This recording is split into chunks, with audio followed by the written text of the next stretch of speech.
দেখুন না দেখুন না দেখুন না, একটু ধরে দেখুন না, অনেক ডিসকাউন্ট পাবেন, অর্ধেক দামে দিয়ে দেবো আমি। না, না, চাই না। আরে একবার দেখুন না, অনেক ভালো কোয়ালিটির এটা। আরে ভাই, একবার আরে বললাম না, দেখুন চাই না। দেখুন না, কোয়ালিটি দেখুন না। আরে শুনুন না ম্যাডাম, দেখুন না, আরে কোয়ালিটিটা দেখুন ম্যাডাম, কিনুন না, ভালো কোয়ালিটির এগুলো, খুব ভালো কোয়ালিটির ম্যাডাম। আরে কেন বিরক্ত করছো ভাই? একবার তো বললাম চাই না।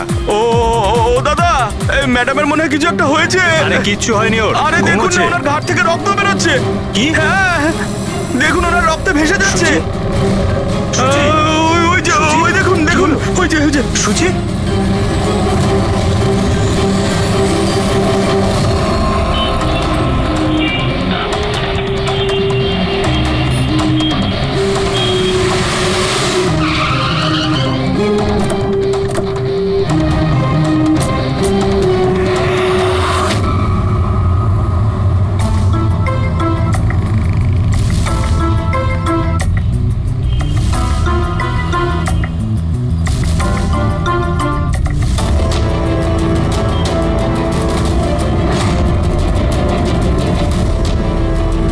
অনেক রক্ত বেরিয়েছে, মনে হচ্ছে গুলি অনেকক্ষণ আগে চলেছে।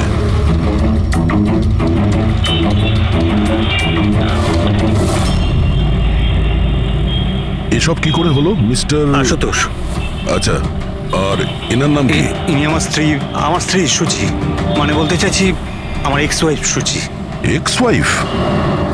এসব কি করে হলো? জানি না স্যার, আমি কিছু জানতেই পারিনি। কিচ্ছু জানো না? তোমার এক্স ওয়াইফ তোমার পাশের সিটে বসেছিল, গুলি চললো, তুমি কিচ্ছু জানো না? এটা কি করে সম্ভব? আমার হাজব্যান্ড কখনো মিথ্যে বলেন না। উনি যখন বলছেন উনি জানেন না, আই এম শিওর যে উনি কিছু জানেন না। আপনি আমি মিহিকা, ওনার প্রেজেন্ট ওয়াইফ। মিস্টার আশুতোষ, যখন সুচির গুলি লাগে আর পিছনের কাঁচটা ভেঙে যায় তখন নিশ্চয়ই শব্দ হয়েছিল, আর আপনি আমাদের বলছেন আপনি কিছুই জানেন না। আসলে গাড়ির মধ্যে খুব জোরে মিউজিক সিস্টেম বাজছিল আর সুচি ঘুমিয়েছিল। আমি কিচ্ছু বুঝতে পারিনি। ওই লোকটা কিছু জিনিস বিক্রি করতে এসেছিল। ও যখন আমাকে বললো তখন আমি বুঝতে পারলাম কি সুচি। গাড়িতে মিউজিক চলছিল আর সূচি ঘুমিয়ে পড়েছিল। অদ্ভুত, প্রায়শই লোকেদের ঘুম একটু আওয়াজেই ভেঙে যায়, আর এত লাউড মিউজিকে সূচি ঘুমোচ্ছিল। স্যার, আপনাদের কথা থেকে বোঝা যাচ্ছে যে আপনারা আমাকেই সন্দেহ করছেন। স্যার, আমি এটা কেন করব? সুচি আর আমার ডিভোর্স নিশ্চয়ই হয়েছিল, কিন্তু আমরা ভালো বন্ধু ছিলাম আর আমাদের যোগাযোগও ছিল। আপনি দীনেশকে জিজ্ঞাসা করে নিন। দীনেশ? স্যার, আমি সুচির ভাই। ও ঠিকই বলছে স্যার, ডিভোর্সের পরেও ওর আর সুচির মধ্যে খুব ভালো সম্পর্ক ছিল, কখনো কোনো ঝামেলা হয়নি। আচ্ছা, তো আপনারা কোথায় যাচ্ছিলেন বলুন তো? আমাদের মেয়ে রুহি বোর্ডিং স্কুল থেকে ফিরছিল। তাহলে এই সুচি কি গাড়িতে ওঠার পরেই ঘুমিয়ে পড়ে নাকি পরে? স্যার, ব্যাপারটা হলো আমাদের মধ্যে একটু আগে ঝগড়া হয়েছিল। আশুতোষ, রুহি স্কুল খুব ভালো, এই স্কুল চেঞ্জ করার কোনো দরকারই নেই। সুচি, এই স্কুলটার টাকা পয়সা খুব বেশি, আমি এর ফিসটা জোগাড় করতে পারবো না। কিন্তু আমি করতে পারি, আর আমি আমার মেয়ের এডুকেশনে কোনো কম্প্রোমাইজ করব সুচি, না। আমি তোমার থেকে টাকা নিতে পারবো না। কেন? ও, তোমার মেয়ে লিগো চলে আসে তাই না, যে আমি তোমার থেকে বেশি ইনকাম করি? জানো আমাদের ডিভোর্সের কারণ এটাই, যে একটা মেয়ে একটা ছেলের থেকে বেশি ইনকাম করে। সাফল্যটা মনের ব্যাপার, এটা স্বামী স্ত্রীর প্রতিযোগিতা নয়। তোমার সাথে কোনো তর্ক করতে চাই না, না এই ব্যাপারে কোনো কথা বলতে চাই। রুহি এই স্কুলেই থাকবে। তারপর আমাদের মধ্যে আর কোনো কথা হয়নি। আমার মনে হয়েছিল ঘুমিয়ে পড়েছে। আচ্ছা, এই যখন ঝগড়া হচ্ছিল তখন গাড়ি কোথায় ছিল, মানে কোন এলাকায়? স্যার, লিংক রোডের সিগন্যালে, কেপি থিয়েটারের পাশেই। আর তারপর কোন রাস্তায় গেছিলেন আপনারা? সেখান থেকে স্যার আমি লেফট নিলাম, ওই সামনে ফ্লাইওভারটা আর দেখে। সোজা এখানে চলে এসেছেন? হ্যাঁ স্যার। তার মানে প্রায় 2 কিলোমিটার এই গাড়িটা চলেছে। তার মানে 2 কিলোমিটারের মধ্যেই কোথাও গুলি চলেছে সূচির উপরে। পঙ্কজ, একটা কাজ করো তো, কেপি থিয়েটার থেকে এইখানে 2 কিলোমিটার অবধি চেক করে দেখো তো, যদি কোথাও কিছু প্রমাণ পাওয়া যায়, মানে কোথাও কাঁচের টুকরো পড়েছে কিনা দেখে নিও, ঠিক আছে? আর হেঁটে যেও। 2 কিলোমিটার স্যার? হেঁটে যাও। গুলিটা অদ্ভুত অ্যাঙ্গেল থেকে লেগেছে, এই নিচে, মানে গুলিটা উপর থেকে নিচে এসেছে, মানে যে গুলি চালিয়েছে তার হাত উঁচু করতে হয়েছে ফায়ার করার সময়। খোলা রাস্তায় কেউ গুলি মেরেছে আর কেউ দেখেনি? হতে পারে খুনি একটু দূরে ছিল, তাও গুলি করা খুবই মুশকিল ছিল এই চলন্ত গাড়িতে। আর তাও তখন যখন খুনি হয়তো গাড়িতে বা কোনো বাইকে ছিল। তবে এইভাবে গুলি করাটা কিন্তু সহজ নয় দয়া।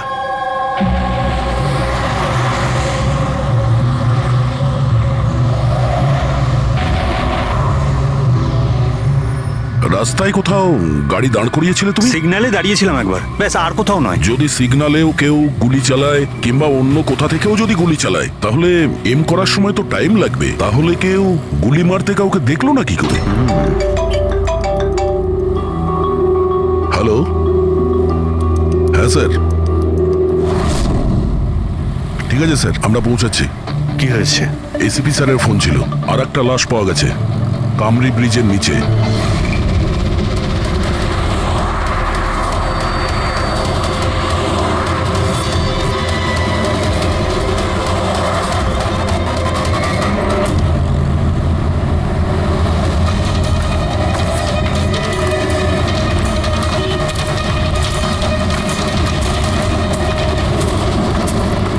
হ্যাঁ দয়া, স্যার, আপনি জানলেন কি করে এই লাশটার কথা?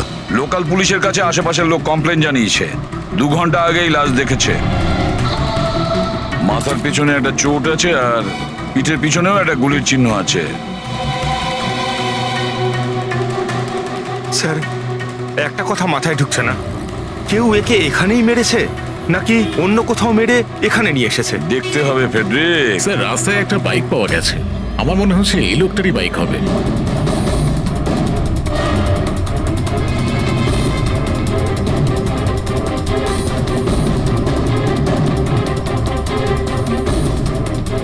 Skid mark. স্যার, মনে হচ্ছে এই লোকটা বাইকে যাচ্ছিল, কেউ পেছন থেকে গুলি করে দিয়েছে। ডিসব্যালেন্স হয়ে গেছে, গাড়ি বাইক স্কিড হয়ে এখানে কারোর সঙ্গে ধাক্কা লাগিয়েছে, আর ওর বডি এখানে নিচে পড়ে গেছে। মাথায় চোট ওই সময় লেগেছে স্যার।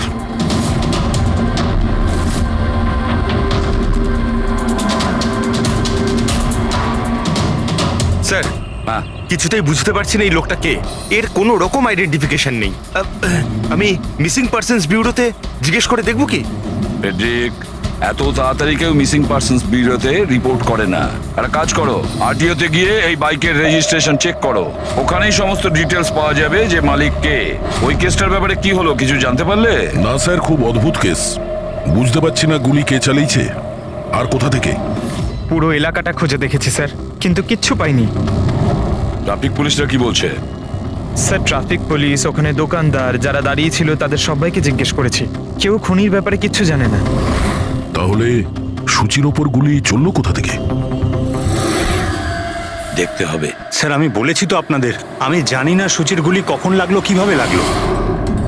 আশুতোষ, দীনেশ, মিহিকা, সূচির খুব কাছের না তোমরা তিনজন, কি তাই তো? তাহলে এটা বলো, সূচির মৃত্যুতে তোমাদের তিনজনের মধ্যে কার লাভ হতে পারে? তার মানে স্যার, স্যার, আমরা ওকে কেন মারতে যাব? ও স্যার, ও আমার নিজের বোন ছিল স্যার, নিজের বোন। আমি নিজের বোনকে কেন মারতে যাব? কোটি টাকা পাওয়ার জন্য। আবার কি কোটি টাকা পাওয়ার জন্য? এতে আমার কি লাভ হতো স্যার? আমার আর সুচির তো আগেই ডিভোর্স হয়ে গেছে। হতে পারে ডিভোর্সই ওই কারণটা।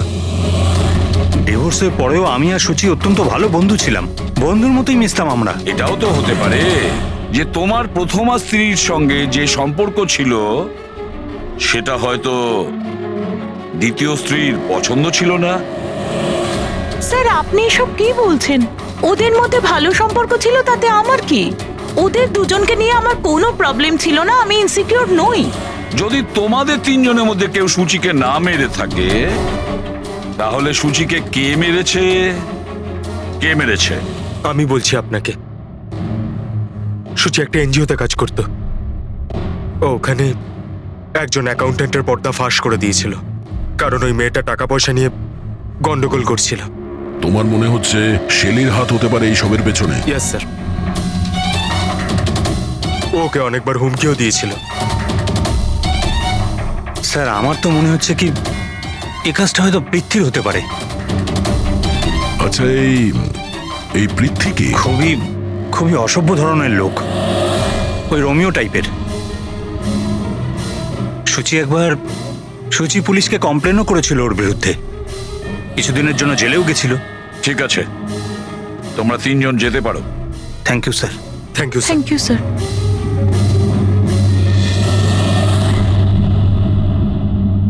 স্যার, তিনজনকেই বিশ্বাস হচ্ছে না।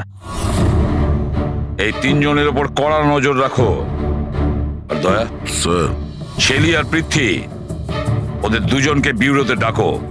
স্যার, হ্যাঁ, আরটিও থেকে বাইকের মালিকের খবর পেয়ে গেছি। স্যার পৃথ্বী আর শেলির ফোন আনরিচেবল আসছে, তাই আমি ফ্রেডিকে বলেছি ওদের মোবাইল ফোনটা ট্রেস করতে। এ তো আমাদের ডেলিভারি বয় বিবেক। স্যার আমাদের বাইক তো ওই চালাতো। স্যার ওকে কে মেরে দিল? সেটা খোঁজারই চেষ্টা করছি। আচ্ছা, এই বিবেকের কারোর সঙ্গে কোনো শত্রুতা ছিল কি? না স্যার, ও তো খুবই সাদাসিধে ভালো ছেলে ছিল। কবে থেকে কাজ করছিল এখানে? গত 1 মাস ধরে রাজস্থান থেকে এসেছিল, খুব পরিশ্রমী ছিল। স্যার ও তো শহরে কাউকে চিনতও না। এ কোথায় যাচ্ছিল ডেলিভারি করতে? কোথাও নয় স্যার, আজ তো ওর ছুটি ছিল, ওই জন্য আমার বাইক নিয়ে ঘুরতে বেরিয়েছিল। আচ্ছা, ওর বাড়ির অ্যাড্রেস দিতে পারবেন? স্যার ওর বাড়ির অ্যাড্রেস তো নেই, ও এই দোকানেই শুতো। আচ্ছা, জিনিসপত্র কিছু? স্যার এই ওর একটা বাক্স আছে। এটা?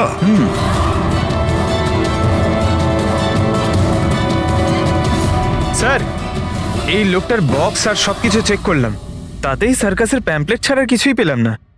হয় ও সার্কাস খুবই পছন্দ করত, না হলে নিজের ফ্রি টাইমে প্যাম্পলেট বানিয়ে টাকা রোজগার করত।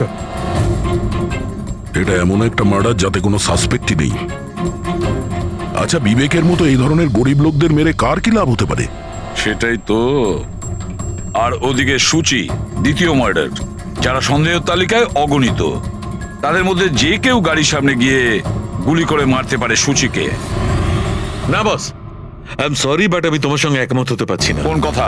সেটা এই যে কেউ একে পাশ থেকে গুলি করেছে। তার মানে? স্যার, তার মানে এটা। আরে এটা তো রাইফেলের গুলি। হ্যাঁ স্যার, আর এই গুলিটা সূচির গলায় এই এদিকে এখানটা আটকে ছিল। গুলি রাইফেল থেকে চললে তো অনেক দূর থেকে চালানো হয়েছে। হ্যাঁ একদম ঠিক, দূর থেকেও আর উঁচু থেকেও, এইসব আমি বলছি। এই দেখো বস, 50 ডিগ্রি অ্যাঙ্গেল থেকে সূচিকে গুলি করা হয়েছে। গুলি এখান থেকে এসেছে, কারের কাঁচের জানলা ভেঙেছে আর গিয়ে এর গলায় লেগেছে। এই গুলি যে অ্যাঙ্গেল থেকে চলেছে ডক্টর, কত দূর থেকে চলেছে এই গুলিটা? এই ধরো 70 ফিট দূর থেকে। তার মানে কোনো উঁচু বিল্ডিং থেকে চালানো হয়েছে। সে তৈরি হয়ে বসেছিল বিল্ডিং এর ওপরে গুলি চালানোর জন্য। একটা কাজ করো, ওই এরিয়ার ম্যাপটা বের করো। গুলি গাড়ির বাঁদিক থেকে এসেছিল, আর বাঁদিকে প্রায় অনেকগুলো এরকম বিল্ডিং আর হাই রাইজ টাওয়ার আছে স্যার। যে জায়গায় ওদের দুজনে ঝগড়া হয়েছিল সেখান থেকে সূচির লাশ যেখানে পাওয়া গেছে, তার মধ্যে প্রায় 15 থেকে 20টা টাওয়ার আছে। এর মধ্যেই কোনো একটা বিল্ডিং থেকে গুলি চালানো হয়েছে।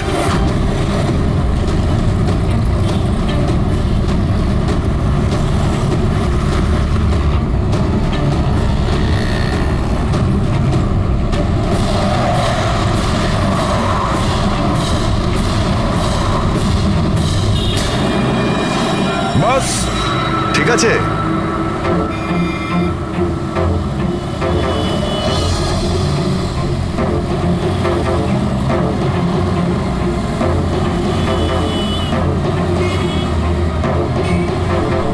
এই অভিজিৎ স্যারের হাতে ওটা কি?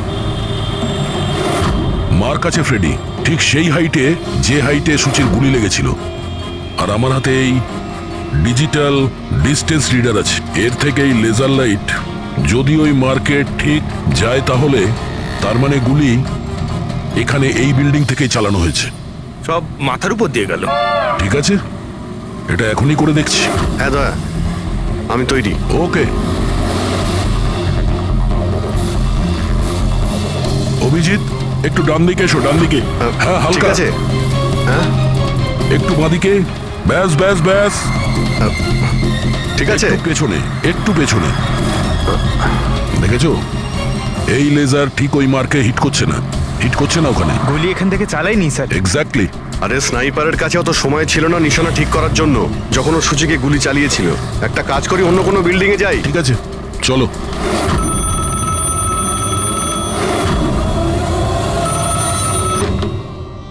হ্যালো। হ্যাঁ হ্যালো, আচ্ছা এটা কি ফ্যান্টাসি সার্কাস জয়পুর রাজস্থানের অফিস? হ্যাঁ ঠিকই, বলুন। দেখুন, আমি মুম্বাই সিআইডি থেকে এসিপি পদ্মুমান বলছি। আপনার ওখানে কোনো বিবেক নামে কেউ কাজ করতো? হ্যাঁ হ্যাঁ, বিবেককে আমি চিনি তো। ও এই সার্কাসেই কাজ করতো। কেন, কি হয়েছে? কি কাজ করতো বলতে পারবেন আপনি? দেখুন স্যার, আপনার সঙ্গে সারাদিন ফোনে কথা বললে আমার শো ক্যান্সেল হয়ে যাবে। আমি আপনার কথা আমার মালিককে বলে দিচ্ছি, উনি আপনাকে ফোন করে নেবেন, ঠিক আছে? হ্যালো,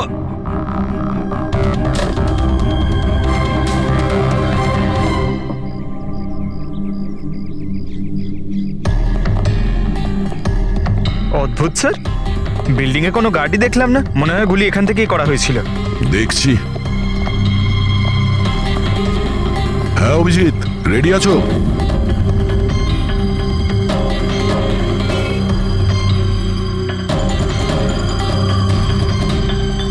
না অভিজিৎ, এখান থেকে টার্গেট ঠিকঠাক লাগছে না, একটু ডান দিকে এসো, ডান দিকে আর একটু। হ্যাঁ পারফেক্ট পারফেক্ট, এখানে। লেগে গেছে নিশানা। তার মানে হলো সূচি এখানেই ছিল যখন ওর গুলি লাগে। পঙ্কজ, ফ্রেডি, একটু আশেপাশে দেখো ওই স্নাইপার কোনো প্রমাণ ফেলে গেছে কিনা। কিন্তু ভাই দয়া, এখানে তো কোনো স্পিড ব্রেকারও নেই। সে এমন কোন স্নাইপার হবে যে ওই বিল্ডিং এ বসে এত দ্রুত যাওয়া কোনো গাড়িতে নিশানা লাগাবে যেটা সূচির ঘাড়ে গিয়ে লাগবে? হ্যাঁ এটা তো সত্যি।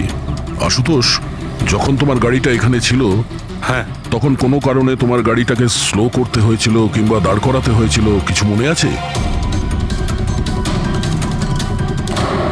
হ্যাঁ স্যার, আমি যখন ড্রাইভ করছিলাম তো গাড়ির সামনে একটা ভিখারি এসে গেছিল, আর আমায় ব্রেক করতে হয়েছিল। ভিখারি?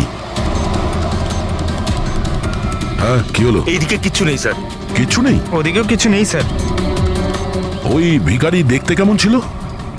স্যার, ওর এক হাতে তো একটা ক্রাচ ধরা ছিল, অন্য হাতে লাল পোটলা, গলায় গামছা, আর মাথায় অর্ধেক টাক ছিল। অভিজিৎ, এই ফ্লাইওভারের নিচে অনেক ভিখারি থাকে, ওদের মধ্যে কেউ একজন হবে। হ্যাঁ আমি শুনলাম আশুতোষ যা বললো ভিখিরির ব্যাপারে। আমি নিচে গিয়ে দেখছি। এই কে তোমরা? কাকে জিজ্ঞেস করে ওপরে এসছো? তুমি এখানকার ওয়াচম্যান, ডিউটিতে কেন ছিলে না? আমার ইচ্ছে। এই তোমরা কি আমাকে ডিউটি শেখাচ্ছ? সিআইডি। সিআইডি? জানো তোমার জন্য এখানে একজন মহিলার খুন হয়ে গেছে? আমার জন্য খুন? কেউ এই ছাদ থেকে একজন মহিলাকে নিচে গুলি মেরেছে, কি জানো ওই ব্যাপারে?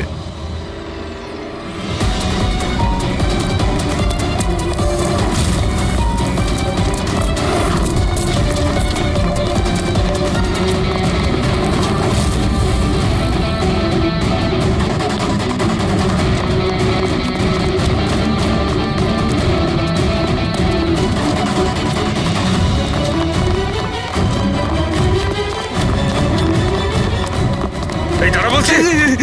স্যার, স্যার আমি কিছু করিনি স্যার। স্যার আমাকে ছেড়ে দিন স্যার, আমি কিছু করিনি। কিচ্ছু করিসনি, কিচ্ছু করিসনি তুই। চল। আমি ভয় পেয়ে গেছিলাম স্যার। কেন ভয় পেয়েছিলি? কি জানিস এই খুনের ব্যাপারে? স্যার আমি টাকা নিয়েছিলাম, কিন্তু এটা বলেনি যে ও কাউকে খুন করতে চলেছে স্যার। কে ছিল ওই লোকটা? আগে কোনোদিনও দেখিনি স্যার। ও বলেছিল যে ও বিল্ডিং এর ছাদে গিয়ে ওর গার্লফ্রেন্ডকে প্রপোজ করতে চায়। স্যার ও 2 ঘন্টার জন্য 15,000 টাকা দিয়েছিল স্যার। আমি তো এত টাকা এক মাসেও খাওয়াইনি স্যার কোনোদিনও। স্যার ও হেলমেট পরেছিল আর চোখে চশমাও ছিল।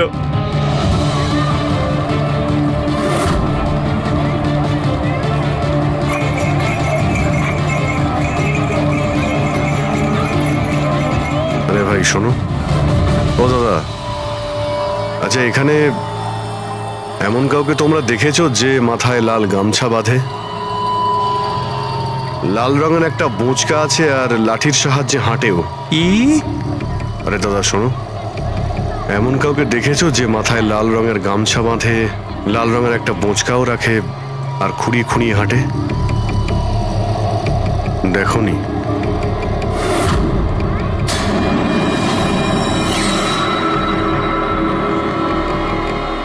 আরে ভাই শোনো, আরে ভাই শোনো, একটু কথা আছে। এই যে আরে এই, কি করছো ভাই? দাঁড়াও, আরে ভাই দাঁড়াও।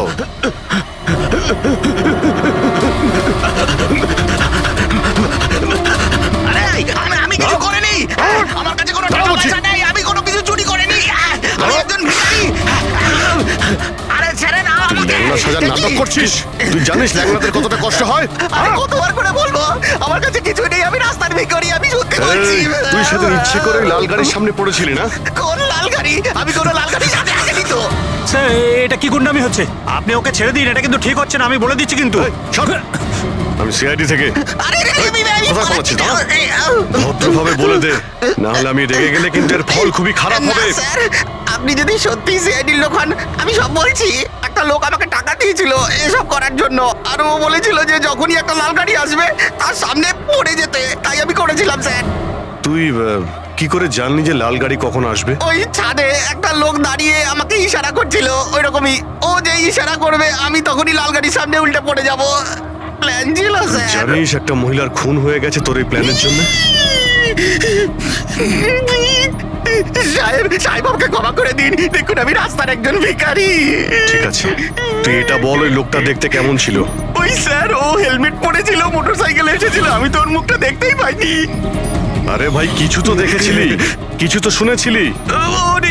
ওর একটা ফোন এসেছিল, ফোনে বলছিল যে তাড়াতাড়ি দেখা করতে এসো, আর উত্তরে বললো যে আমি ওখানে পৌঁছচ্ছি। কোথায় কোথায় পৌঁছতে বলছিল, তোর মনে আছে কিছু? হ্যাঁ, মনে পড়েছে, ভান্ডুপ মিল। ভান্ডুপ মিল?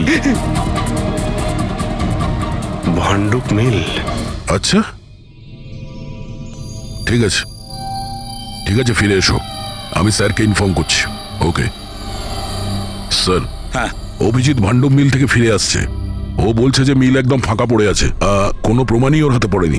খুনি তো ওখান থেকেই পালিয়ে গেছে। হতে পারে অভিজিৎ পৌঁছানোর আগেই ওখান থেকে ও পালিয়ে গেছে। পঙ্কজ, হ্যাঁ স্যার। পঙ্কজ একটা কাজ করো, যখন সুচির গুলি লেগেছিল ঠিক ওই সময়ে ওই এরিয়াতে কতগুলো মোবাইল অ্যাক্টিভ ছিল খোঁজ নাও। স্নাইপারের ফোন ওদের মধ্যেই কারোর হবে। স্যার হ্যাঁ হ্যাঁ পঙ্কজ, এটাও দেখো ওর মধ্যে কতজন লোক ভান্ডুপ মিলে গেছিল। স্যার,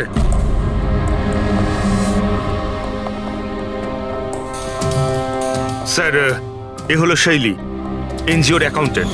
সুচি একটা এনজিওতে কাজ করত, ও ওখানে একজন অ্যাকাউন্টেন্টের পর্দা ফাঁস করে দিয়েছিল। আর এ হলো পৃথ্বী, যার বিরুদ্ধে সুচি রিপোর্ট লিখিয়েছিল। সুচি পুলিশে কমপ্লেনও করেছিল ওর বিরুদ্ধে, কিছুদিনের জন্য জেলেও গেছিল। আপনারা কি করে ভাবলেন যে সুচির মৃত্যুর জন্য আমি দায়ী?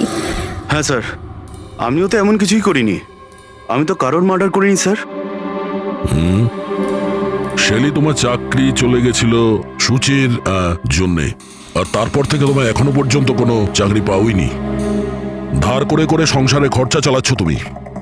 হ্যাঁ, আর পৃথ্বী, এক সপ্তাহ তুমি জেলে ছিলে, নিজের এরিয়াতে তোমার খুব বদনাম হয়েছে, তাই তো? তো কি হয়েছে? যদি আমার কোনো বদনামের ভয় থাকতো তাহলে বাড়ি বদলে নিতাম, কারণ মার্ডার করতে যাবোই বা কেন আমি?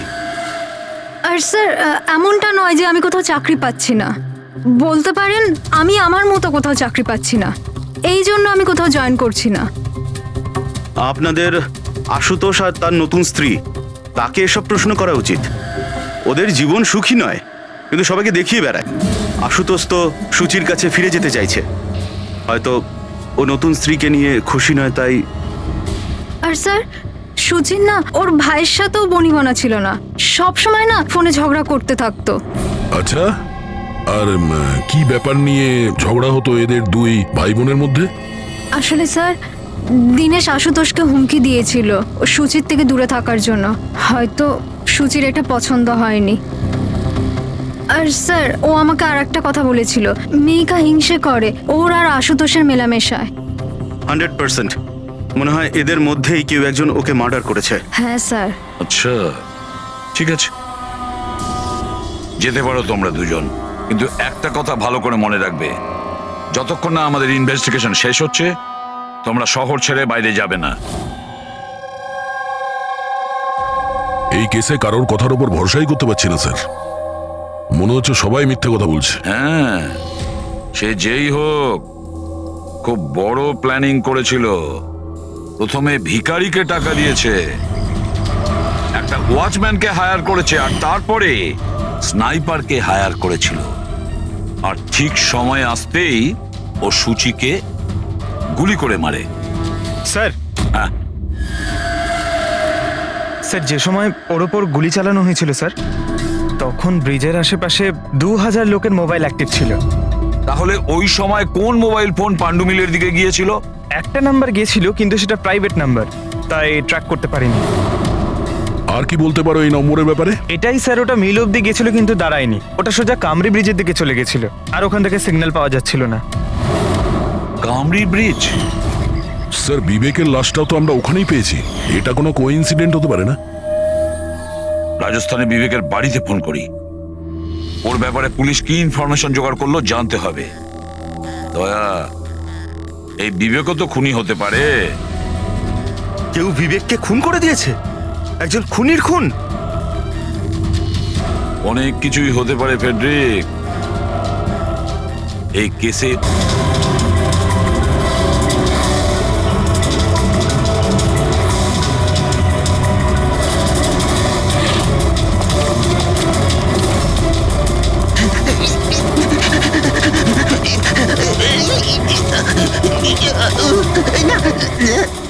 আরে তুই বারবার পালাস কেন? হ্যাঁ, বারবার আপনারা আমার পিছনে পড়ে আছেন কেন? পিছনে তোর পড়ে সঙ্গে আছেন কথা কেন? আছে। আমি কিছু কথা বলতে চাই না। অনেক হয়ে গেছে স্যার, আপনারা আমাদের এইভাবে বিরক্ত করতে পারেন কেউ না। তোমাদের জ্বালাতন করছে না, আমরা নিজেদের কাজ করছি, যাও। কিছু শুনতে চাই না, যান এখান থেকে। আরে একজনের খুন হয়েছে, তোমরা কি বুঝতে পারছো না? তা কি হয়েছে? আমরা কি খুন করেছি নাকি?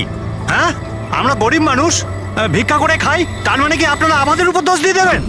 দেখুন না,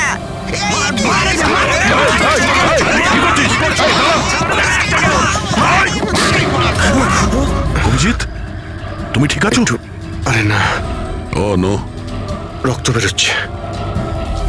কি করলে তোমরা? হ্যাঁ, এই দেখ, এই লোকটা টাকা দিয়েছিল তোকে? সেরো মারা গেছে। হ্যাঁ, ও মারা গেছে। ভালো করে দেখ, এটা কি সেই লোকটা যে তোকে গাড়ির সামনে পড়তে বলেছিল? একটু জুম জুম করুন।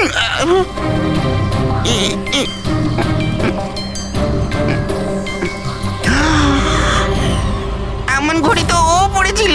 হতে পারে যে লোকটা একে টাকা দিয়েছে সেই প্রমাণটা লোপাট করার জন্য ওকেও মেরে দিয়েছে। চালায় বললাম আমি, ধরেছে তো ছাড়তে হ্যাঁ পঙ্কজ, চাইছে না। হ্যাঁ, আচ্ছা, ও ঠিক আছে, ঠিক আছে, ওকে ওকে, থ্যাংক ইউ। পঙ্কজের ফোন ছিল, বলছিল যে বিবেক রাজস্থানে কোনো সার্কাসে কাজ করত, নিশানাবাদ ছিল। 1 মাস আগে ও সার্কাসের চাকরি ছেড়ে দিয়েছিল, বলেছিল মুম্বাইতে একটা বড় চাকরি পেয়েছে ও। আর হ্যাঁ, যাওয়ার সময় ওই রাইফেলটা ওটাও চুরি করে নিয়ে গেছিল। রাইফেল চুরি করে এনেছিল?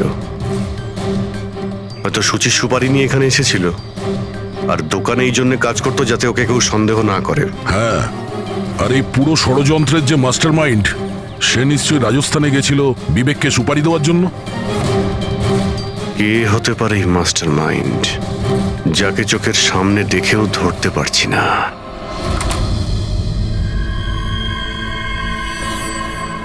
আরে মিস্টার আশু। স্যার আপনারা এখানে? মিস্টার আশু, ওই লোকটার ব্যাপারে জানতে পেরে গেছি যে সুচিকে গুলি করেছিল। Wow, that's a great news. আপনারা ধরেছেন ওনাকে? বিবেক নাম ওর।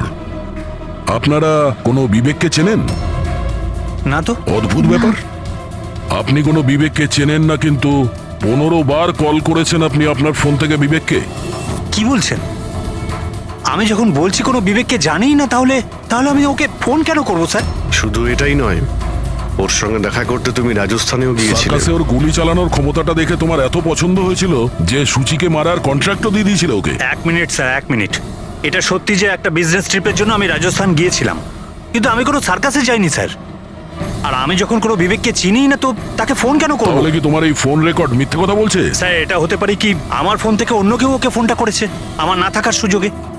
আচ্ছা, তাহলে কি আপনি আপনার ফোন যে কোনো জায়গাতে ফেলে রাখেন নাকি? না স্যার। হ্যাঁ ডক্টর, আচ্ছা ঠিক আছে ডক্টর, ওকে ডক্টর। ডক্টর সালুখের ফোন ছিল, আমাদের ফরেন্সিক ল্যাবে যেতে বলেছেন আশুতোষকে নিয়ে। বস, মেয়েটা এইখানে বসেছিল এই সিটে, আর এই অংশটা হচ্ছে সিটের পেছনের দিকটা, আর এটা হচ্ছে লিভার, যার দ্বারা সিটটা আগে পিছে হয়, আর এই লিভারটাকে জাম করে দেওয়া হয়েছিল। এই দেখো। লিভার জাম করে দিয়েছে? হ্যাঁ তাই তো। বাস এইটুকুই স্যার? সেই জন্য আপনি আমাদেরকে ডেকে আনলেন? পঙ্কজ, তুমি একটু আমার কথাটা শোনো। সূত্র এইটা নয় যে লিভারটা আটকে দেওয়া হয়েছে, সূত্রটা এই যে এটাকে জেনে বুঝে আটকে দেওয়া হয়েছে। কিন্তু স্যার, কেউ জেনে বুঝে সিটটাকে খারাপ করবে কেন? এটাও তো আমরাও ভাবছিলাম। আশুতোষ, তোমার এই গাড়ির সিট কবে থেকে এরকম হয়ে আছে? মানে কবে থেকে পেছনে আটকে আছে? স্যার পরশু রাত অবধি তো ঠিক ছিল, কিন্তু কাল সকালে যখন বেরোলাম তখন রিক্লাইন কাজ করছিল না। আমার হাতে ঠিক করার মতো অত সময় ছিল না বলে এমনি বেরিয়ে গেলাম। ডক্টর সালুখে, সিটটা খারাপ হওয়া এই কেসটার সাথে কি সম্পর্ক? সম্পর্ক আছে ফ্রেডি। সম্পর্কটা হচ্ছে এইটা যে খুনি চাইছিল সিটটা পেছনে হেলে থাকে, সুচির পজিশনটা এইরকম থাকবে পেছনের দিকে। স্যার, ও যদি সামনে বসতো বা পেছনে বসতো তাতে খুনির কি এসে যায়? খুনির তো গুলি করারই ছিল। পঙ্কজ, তুমি এক কাজ করো, এখানে তুমি গাড়ির সিটটায় বসো। সারিকা, তুমি সুচির জায়গায় বসো। এবার ধরে নাও আমি সুচি। আমি যখন এই সিটটায় বসেছিলাম তখন আমার মাথাটা এরকম ছিল। বস, সুচির এইভাবে বসার সুবিধাটা খুনি তখনই পাবে যখন ওর এম সুচি নয়, ড্রাইভিং সিটে বসা লোকটি হবে, মানে আশুতোষ হওয়ার কথা। কিন্তু আশুতোষকে কোনো কারণে খুব ব্রেক চাপতে হয়, ব্রেকের কারণে ঝটকা লাগে, আর সেই ঝটকায় সুচি ঝুঁকে যায়। আর বস, আশুতোষকে লাগার পরিবর্তে সুচির গুলি লাগে। স্যার, তার মানে আশুতোষ খুনি নয়, কিন্তু কেউ ওর খুন করতে চাইছিল। দয়া,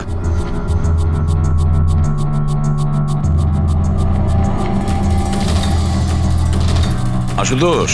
হ্যাঁ স্যার। তুমি একটা কথা বলো, তোমার কি কোনো শত্রু আছে? এমন কোনো শত্রু যে তোমাকে প্রাণে মেরে ফেলতে চায়? ভেবে চিনতে বলো, ভাবো। না স্যার, আমার কারোর সাথে কোনো শত্রুতা নেই। না আশুতোষ, কেউ তো নিশ্চয়ই হবে যে তোমাকে প্রাণে মেরে ফেলতে চায়, তোমার সিটের লিভারটা জাম করে দিয়েছে। না স্যার, এটা তো হতেই পারে না, কারণ এই গাড়িটার একটাই মাত্র চাবি, আর সেটা সবসময় আমার কাছেই থাকে। আমি তো কিছুই বুঝতে পারছি না আমি স্যার, যে এসব কি করে হলো। কোনো ব্যাপার নয় আশুতোষ, ও যেই হোক না কেন আমরা খোঁজার চেষ্টা করব যে কে তোমাকে মারার চেষ্টা করছে। ঠিক আছে, চলো যাই, চলে এসো। হ্যাঁ স্যার। স্যার স্যার, আমরা আশুতোষকে ছেড়ে দিলাম কেন? খুনি যদি আবার ওর উপর আক্রমণ করে তাহলে? দেখে যাও তুমি পঙ্কজ, এবার আমরা আশুতোষের প্রতিটা মুভমেন্ট ট্র্যাক করব, সব কথা আমরা শুনতে পাবো।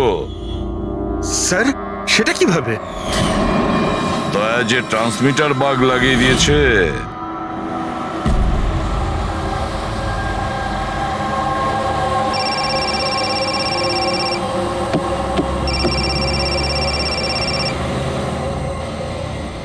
হ্যালো, হ্যাঁ বলো। আচ্ছা, ওকে চলে এসো বাড়িতে। ওখানে? কিন্তু ওই জায়গাটা তো বন্ধ না? ঠিক আছে, আসছি।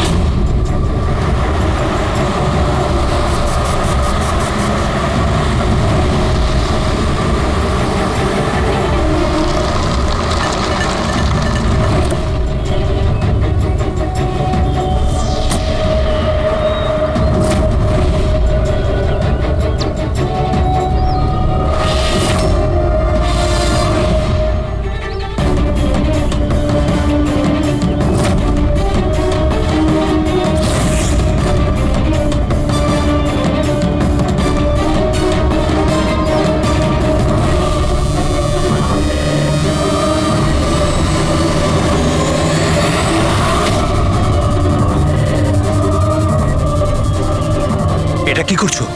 গান? মাই গড, গুলির আওয়াজ পেলাম দয়া। তাড়াতাড়ি চলো, আবার একটা যেন খুন না হয়। স্যার এই তো আমরা পৌঁছচ্ছি। স্যার, হ্যাঁ, আমাদের যে এই সাসপেক্ট আছে, এক্ষুনি খবর পেলাম যে ও রাজস্থান গিয়েছিল আশুতোষকে ফলো করতে করতে। ও তো আশুতোষের খুব কাছের লোক ছিল।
দিনেশ স্যার আমি সুচির ভাই। মরে গেছে স্যার। আমি কিছু করিনি স্যার। এই আমাকে মারতে চেয়েছিল। এই আমায় মারতে চেয়েছিল। কেন মারতে চেয়েছিল এ? স্যার, এর মনে হতো যে এর বোনের সর্বনাশের জন্য আমিই দায়ী। বিয়ের পর সুচি ডিপ্রেশনে চলে গেছিল, আর তাই ও নিজেই নিজেকে মারারও চেষ্টা করেছিল। আর এই সমস্ত আমি কিছুই জানতাম না স্যার, একদমই জানতাম না। আর আমার এই না জানার কারণেই এই দুজনের মৃত্যুর কারণ আমি হয়ে গেলাম স্যার। এটা সম্পূর্ণ না জানার কারণে। পঙ্কজ, একে ছায়া নিয়ে বসাও, পেটেক ফরেন্সিক ল্যাবে পাঠিয়ে দাও।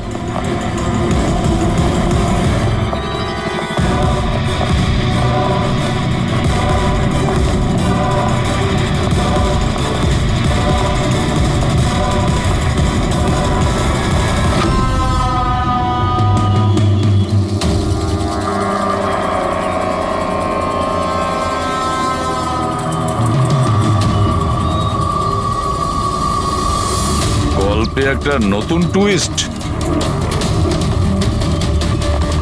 আশুতোষ,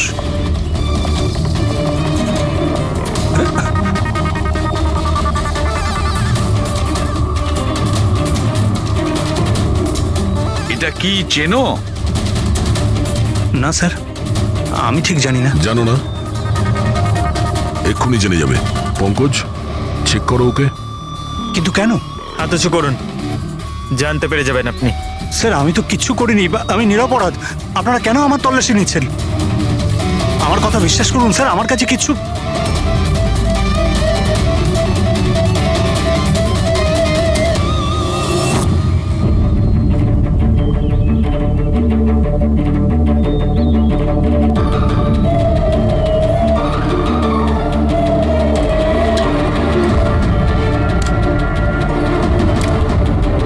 স্যার, এই নিন ও, রাবার বুলেটস।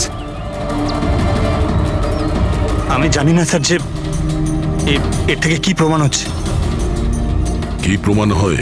হ্যাঁ, তুমি এই বন্দুক দিয়ে দিনেশের খুন করেছো, আসল বুলেট দিয়ে। হ্যাঁ, তাহলে এই গানটা কি করে এলো তোমার কাছে? আর ওই নকল রাবার বুলেট, ওটা কি করে ফায়ার হলো আর কখন? স্যার, প্ল্যান আমিই করেছিলাম। A to Z পুরো প্ল্যান আমার। সুচির মৃত্যু, দিনেশের মৃত্যু, আর ওই প্ল্যানটাও এই জন্য যে আপনাদের মনে হয় যে সুচির মৃত্যুটা ভুল করে হয়েছে, কিন্তু আসল টার্গেট আমিই ছিলাম। আর আপনাদের সন্দেহ যাতে দিনেশের উপর যায়। কিন্তু সমস্ত প্ল্যানটা নষ্ট হয়ে গেল, সবকিছু জ্বলে গেল। কেন মেরেছো তুমি সুচিকে? সুচিকে মেরে তুমি কি পেলে? সুচি আমার মেয়ে রুহিকে নিয়ে চিরকালের জন্য দেশ ছেড়ে চলে যেতে চেয়েছিল, আর এই কথাটাও আমার কাছে লুকিয়েছিল। আপনারাই বলুন স্যার, আমার একমাত্র মেয়েকে নিজের থেকে দূর কিভাবে করতে দিতাম? আর সেই জন্য তুমি বিবেক মানে একজন শার্প শুটারকে টাকা দিয়েছো নিজের স্ত্রী সূচিকে মেরে ফেলার জন্য। আর যেই ও তোমার কাজ শেষ করেছে ওকেও মেরে দিয়েছো। তুমি দিনেশকে কি এমন কথা বলেছিলে যে ও মারার জন্য তোমাকে এখানে চলে এলো? আমি আমার ওয়াইফকে দিনেশের কাছে পাঠালাম। কি? হ্যাঁ দিনেশ, আমি এক্ষুনি জানতে পারলাম যে আশুতোষই তোমার বোনকে মেরেছে আর ও তোমাকেও মারতে চায়।